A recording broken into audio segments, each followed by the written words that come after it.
আসসালামু আলাইকুম, welcome back to Amit. সবাইকে ঈদের অগ্রিম শুভেচ্ছা। সো ভিউয়ার্স, আজকে আপনাদের সাথে একটি ঈদের শুভেচ্ছা পোস্টার শেয়ার করব। আপনারা মোবাইল ফোনের মাধ্যমে এই ডিজাইনটি করতে পারবেন এবং আপনারা চাইলে এটি 18 ইঞ্চি বাই 24 ইঞ্চি বা 1.5 ফুট বাই 2 ফুট এই রেশিওতে এইচডি করে এতে প্রিন্ট করতে পারবেন। আর এই ডিজাইনটির পিএলপি ফাইল বা প্রজেক্ট ফাইল ফ্রিতে পেতে হলে আপনাকে প্রথমেই স্টার সংখ্যার পাসওয়ার্ড সংগ্রহ করতে হবে। পাসওয়ার্ডগুলো ভিডিওর মাঝখানে স্ক্রিনে শো করবে, সেখান থেকে কালেক্ট করে নেবেন। এরপর ভিডিও ডেসক্রিপশন বক্স থেকে পিএলপি ফাইল ডাউনলোড লিঙ্ক, এই লিঙ্কে ক্লিক করে পাসওয়ার্ডের মাধ্যমে এই ডিজাইনটির পিএলপি ফাইল ডাউনলোড করতে হবে। এরপর পিক্সেলab মোবাইল অ্যাপসের ভিতরে এই পিএলপি ফাইলটা ওপেন করে আপনার নাম, ছবি, অন্যান্য তথ্য পরিবর্তন করে মাত্র 2 মিনিটে এরকম সুন্দর এবং অ্যাট্রাকটিভ একটি ঈদের শুভেচ্ছা পোস্টার ডিজাইন করতে পারবেন। সো ভিউয়ার্স, চলুন দেখে নেওয়া যাক কীভাবে আমরা ডিজাইনটি এডিট করব।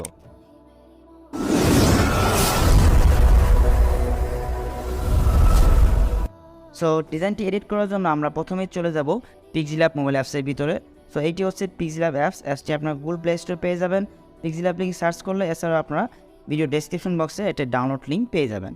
সো অ্যাপসটির ভিতরে আসার পর ওপর থেকে 3 ডট এই অপশনটির উপর একটি ক্লিক করতে হবে।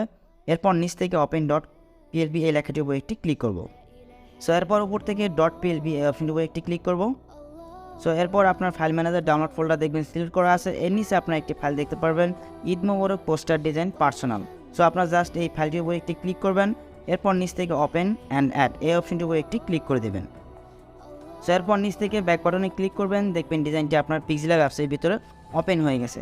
সো এখন জাস্ট এডিট করার পালা। সো এডিট করার জন্য আমরা প্রথমে ছবিটি পরিবর্তন করব। তো ছবিটি পরিবর্তন করার জন্য আমরা প্রথমে ছবিটির উপর একটি ক্লিক করব। এরপর আমরা নিচ থেকে মাঝখানে যে অপশনটি রয়েছে এই অপশনটির উপর একটি ক্লিক করব। এরপর বাম পাশ থেকে রিসিলেক্ট দেখতে পাচ্ছেন, এই রিসিলেক্টের উপর একটি ক্লিক করে দেব। সো এরপর গ্যালারি থেকে আপনি একটি ছবি সিলেক্ট করে দেবেন ব্যাকগ্রাউন্ড ছাড়া। সো ব্যাকগ্রাউন্ড ছাড়া ছবি কীভাবে আপনারা ডাউনলোড করবেন সে বিষয়ে আমার একটি ভিডিও দেওয়া আছে, চ্যানেলে দেখে আসতে পারেন। সো এখান থেকে টিক মার্কে একটি ক্লিক করে দেবেন। সো এরপর এখানে আপনার ধরে এটিকে ছোটো বড়ো করবেন। ছোটো বড়ো করে আপনার ইচ্ছা মতো সুন্দর করে এই বাম পাশে ধরে এইটিকে বাঁকা করতে পারবেন। এরপরে আপনার নিচে সুন্দর করে পজিশন করে বসিয়ে দেবেন। সো এছাড়া গুগলে আপনার remopc.com লিখে সার্চ করলে ওয়েবসাইট পেয়ে যাবেন, সেখান থেকে আপনি ব্যাকগ্রাউন্ড রিমুভ করতে পারেন খুবই সহজে। তো ছবিটি চেঞ্জ করার পর আপনার নাম পরিবর্তন করবেন। তো নাম পরিবর্তন করার জন্য আমরা জাস্ট এই নিচে যে নামগুলো দেখতে পাচ্ছেন এই নামের উপর একটি ক্লিক করবেন। সো এখান থেকে এরপর বাম পাশে যে এই অপশন দেখতে পাচ্ছেন এই অপশনটির উপর একটি ক্লিক করবেন। দেন আপনারা এডিট অপশনে একটি ক্লিক করবেন। সো এরপর আপনারা এখান থেকে নাম পরিবর্তন করবেন। পরিবর্তন করে আপনারা এখানে ওকেতে ক্লিক করে দেবেন।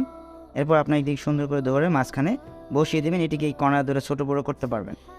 সো একইভাবে আপনার নিচ থেকে আপনার পদবি, এরপর আরও একটি লাইন এখানে লেখা আছে, সো এগুলো একইভাবে পরিবর্তন করবেন। সো আপনারা যদি কোনো লাইন এখান থেকে পরিবর্তন করতে না চান বা এখান থেকে না রাখতে চান, সেক্ষেত্রে আপনি এইটুকু ক্লিক করবেন। ক্লিক করার পর ডিলিটে ক্লিক করলে আপনার এই অপশনটি চলে যাবে। শুধু আপনার পদবি এখানে ক্লিক করবেন, এরপর আপনি এখান থেকে চেঞ্জ করে ওকেতে ক্লিক করে দেবেন। সো বেশ, আশা করি আপনারা বুঝতে পারছেন কীভাবে ডিজাইনটি এডিট করবেন। সো এখন জাস্ট সেভ করা বলা, সেভ করার জন্য উপর থেকে সেভ আইকন এই অপশনটির উপর একটি ক্লিক করবেন। এরপর আপনার নিচ থেকে সেভ অ্যাজ ইমেজ এই লেখাটির উপর একটি ক্লিক করে দেবেন। এরপর আপনার সেভ টু গ্যালারি এই অপশনটিতে ক্লিক করে দেবেন। সো বেশ, আশা করি আপনারা বুঝতে পেরেছেন কীভাবে ডিজাইনটি এডিট করবেন। সো এরপরে যদি পিএলপি ফাইল ডাউনলোড করতে অথবা ডিজাইনটি করতে যদি কোনো প্রবলেম হয় অবশ্যই কমেন্টস করে জানাবেন। আর হ্যাঁ, আপনারা যারা আমার চ্যানেল নতুন তাদেরকে অনুরোধ করব চ্যানেলটি সাবস্ক্রাইব করে পাশে থাকবেন এবং লাইক কমেন্ট শেয়ার করবেন। আর একটি কমেন্ট এবং লাইকের মাধ্যমে জানিয়ে দেবেন ডিজাইনটি আপনাদের কেমন লেগেছে। সো ভিউয়ার্স, আজকের মতো এ পর্যন্তই। দেখা হবে পরবর্তীতে নতুন কোনো এক ভিডিওতে। সে পর্যন্ত সবাই ভালো থাকবেন। আল্লাহ হাফেজ।